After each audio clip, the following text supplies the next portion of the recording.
achida kutaura kuti uyu ndewangu kusvikira Mwari ati no, the devil, the Lord rebukes you. Satan, the Lord rebukes you. Zvinokuitika pana pavhura ari kunzi Nepalka or his grave is. But what happened after Moses had been buried?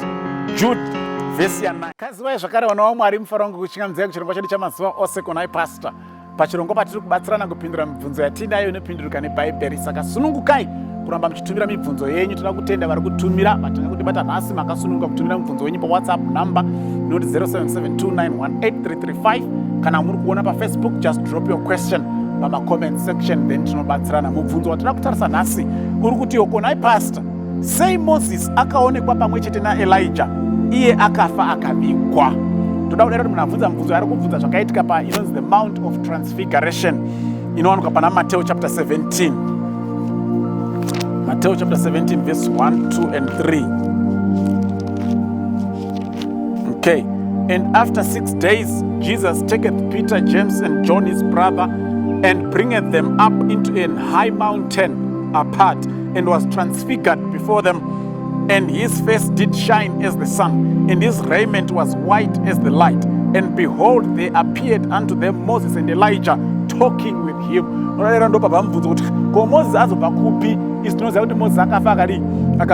I just want also to read the text, record the death and burial of Moses. Something very interesting there. In Deuteronomy chapter 34, verse 5 and 6. So Moses, the servant of the Lord, died there in the land of Moab, according to the word of the Lord. And he buried him in a valley. I don't want to say he buried him, that's God himself. Okay? He buried him in a valley in the land of Moab, over against Beth Peor. But no man knoweth of his sepulchre up unto this day. Saka akavigwa Moses ndiMwari. Ende pari kunzi hapana munhu anoziva guva raMoses pariri, even up to this day. Of course, for obvious reasons. Dai vanhu vakaziva guva raMoses up to this day, vanhu vakadai kuenda vachinorinamata. So Mwari akaisa make sure kuti guva raMoses hapana munhu anoziva pariri. Moses akafa pamusoro pegomo ritu naMwari. Moses, God buried Moses ipapo. No one knows where his sepulchre or his grave is. But what happened after Moses had been buried? Jude verse 9. Jude verse 9.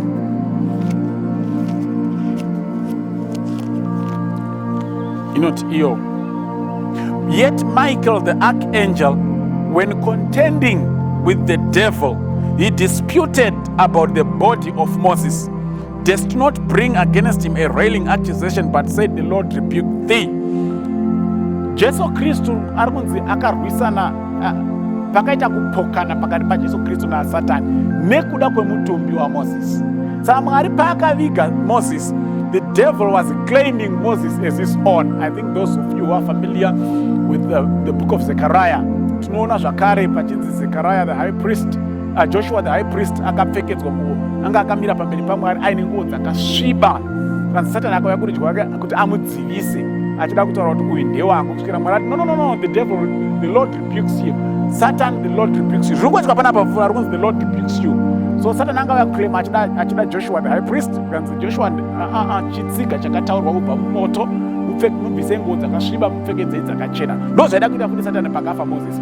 Satani aida kupomera Moses kuti ndewake, because Moses akarova dombo kati uyanzi ataure dombo. So he was actually contending with God. You can't claim Moses to be your person because he did not obey you. So nobody goes, the Lord rebuke you.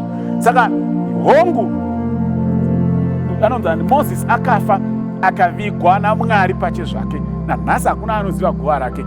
But pari kutoratidza kuti pakaitiranwa nharo nenyaya yeupenyu hwaMoses, kuti to whom does Moses belong. Jesu auya ada kumutsa Moses, Satani ari kuti hamutori ndewangu. Saka ipapa tinotowana clue yekuti Moses akamutswa, because the fact that Satan akatoya akati uyu ndewangu uyu, kusvika hanzi no, the Lord rebuke you, zvakangoitwa pana Joshua.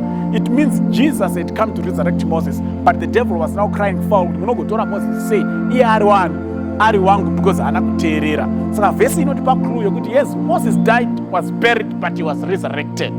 Okay, so if Moses died, was buried, and was resurrected, why achizoonekwa aina Elijah? Mukaenda pana 1 Thessalonians chapter 4.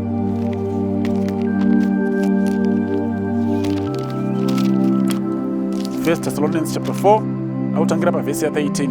But I would not want you to be ignorant, brethren, concerning those who are asleep, which are asleep, that you sorrow not, even as others which have no hope. For if we believe that Jesus died and rose again, even so those who sleep in Jesus will God bring with him. For this we say unto you by the word of the Lord, that we who are alive and remain unto the coming of the Lord shall not prevent them which are asleep. For the Lord himself shall descend from heaven with a shout, with the voice of the archangel and the trumpet of God, and the dead in Christ shall rise first. Chichiri kuitika panapa tiri kutsanangurirwa mapoka maviri evanhu vakafa vari muna Kristu nevapenyu vachawanikwa naJesu vari vapenyu vari muna Kristu.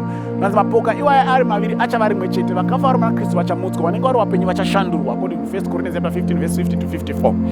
Saka panapa Moses and Elijah vari kutumwa naMwari kunosimbisa Jesu Kristu towards what he is going to face, the persecution that he is going to face, and then,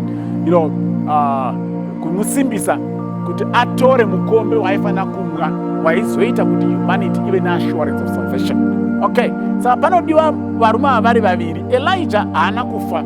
Elijah was translated into heaven, akatorwa ari mupenyu akaenda kudenga. Moses akatanga afa, akavigwa, akamutswa, akaenda kudenga.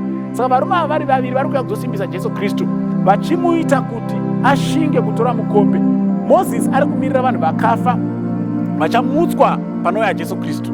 Saka ari kuudzawo Kristu kuti arisaone vese vakafa vana Abel vanenge vafira mahara kana ukasamwa mukombe uyu. Elijah ari kutova vapenyu vachange variko pauchadzoka iwewe vachaparara kana ukasatora mukombe uyu. So ndo varume vaviri vari 2 akaonekwa vari 2. Ndokusaka Moses akaonekwa pamwe chete naElijah. Moses ari kumirira vanhu vakafa asi vachamutswa panouya Jesu Kristu. Elijah ari kumirira vanhu vasiri kuzoona rufu kusvika panouya Jesu Kristu vachatranslatewa into heaven. So those were the best candidates to come and strengthen Christ and encourage him to partake of the bitter cup, because they are representing the 2 groups of people that are going to be saved when Christ shall come. Amen.